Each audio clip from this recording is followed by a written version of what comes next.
I knocked on his door, but he didn't open it. I didn't hear anything from inside. Was he sleeping or something? I slowly opened it, but when I looked inside, I saw him face down on the floor in the middle of his room. His iPad was still playing his Minecraft video, but he was just laying there. I walked in and flipped him over, and my heart stopped. I felt there was foam on his mouth, and I yelled, "Whoa, what happened?" But then I noticed the bottle of Advil. The cap was off, and it all hit me. "Ethan, did you eat these?" He just groaned. Mr. Donick said they were Tic Tacs. My heart started going 100 miles per hour. The Advil bottle was completely empty, and I knew it had been almost full. I grabbed my phone, dialing 911, telling them I needed an ambulance. What does 50 Advil even do to a 9-year-old? They showed up, but they didn't look like they were in a rush at all. Shouldn't he be getting his stomach pumped? But they just looked at me weird. His skin was turning gray, and I knew I learned about this in school, but I couldn't remember what it meant. They just gave me a weird look, and when we got to the hospital, they wheeled him down the hallway. I wanted to make sure he was okay, but security stopped me and said, "Authorized entrance only. You need to wait, buddy." He made me sit in the waiting room, and I was convinced I just let my brother die. It had been too long, and nobody was coming to check on me. Something about the way they treated him didn't sit right with me, so I asked the lady at the desk, "Ma'am, can I please go check on my brother?" "No, authorized personnel only. Read the door." She pointed at the sign like I was stupid. Something in my gut told me this was very wrong, like they weren't taking him seriously. "We have actual injuries here. Just because your brother ate a bunch of candy doesn't mean he gets priority." That's when I knew something had to be wrong. I waited until she wasn't looking, and I made a run for the door. I burst through and heard, "Hey, security," but I didn't care. I ran down the hallway, checking every room, calling Ethan's name. Then I found him, but instead of nurses and doctors rushing to save his life, he was just laying there alone. "Ethan, why isn't anyone helping him?" "Someone help." His skin was turning even grayer, and I remembered what this meant. He was having a heart attack. Security burst through the door behind me and grabbed my arms, trying to pull me back. Then the doctor came in. "What is this? Who are you?" "My brother. Look at him. His skin is gray. He needs a heart monitor right now. He's going into cardiac arrest." The doctor looked at Ethan, then looked at me like I was being hysterical. "No, he's not. He told us he just ingested a bunch of Tic Tacs." "No, that was Advil. He needs a heart monitor." He started looking annoyed. "Oh yeah? Are you a doctor?" I didn't think so. I felt the security guard's grip tighten on my arms. I knew I had to say something fast. "No, but I'm a lawyer, and if you don't attach a heart monitor to my brother in the next 10 seconds, I'll make sure you'll end up in Guantanamo Bay." He huffed and grabbed one, and the second he put it on Ethan, the machine instantly started screaming. His eyes went wide, and he yelled, "Get me poison control right now." Everyone started freaking out, grabbing things, and they made me leave. I sat in that waiting room crying, knowing it had probably been way too long, while the receptionist glared at me. Then he finally came back out. I saw the look on his face and knew this couldn't be good. "Please, doc, tell me you saved him." I saw his eyes were red. He was crying too. "Please, what happened to him?" He just said, "I'm sorry." My legs started shaking. "Sorry? Sorry for what? Please tell me he's alive." He just looked up at me and said, "I'm sorry that I didn't listen to you. I should have attached the heart monitor immediately. You were right. If you hadn't pushed, he wouldn't be alive right now." He broke down crying. "Please, just don't take my medical license. I'm nothing without it." I just put my hand on his shoulder. "Thank you for saving him. I'm not actually a lawyer. I work at Pizza Hut." When my little brother got home from school, he said, "Did you know Tic Tacs make pain go?"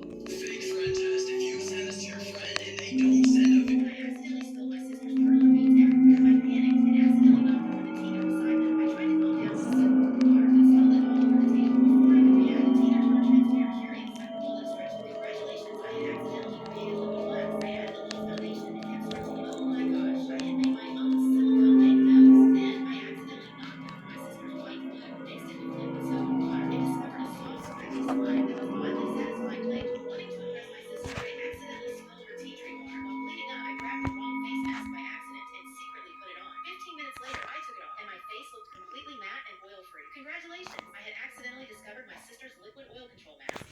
I accidentally spilled my sister's perler beads everywhere. I panicked and accidentally knocked over the teeter beside them. I tried to calm down with a sip of cold water, but spilled it all over the table. Before I could react, the teeter turned transparent curious. I pulled and stretched it. "Congratulations, I had accidentally created liquid glass. I added a little foundation and kept stretching it. Oh my gosh, I had made my own silicone baked nose." Then I accidentally knocked over my sister's white glue, mixed it with liquid soap and water, and discovered a soft, scratchy slime that was oddly satisfying. You speak the language? Your hair is curly.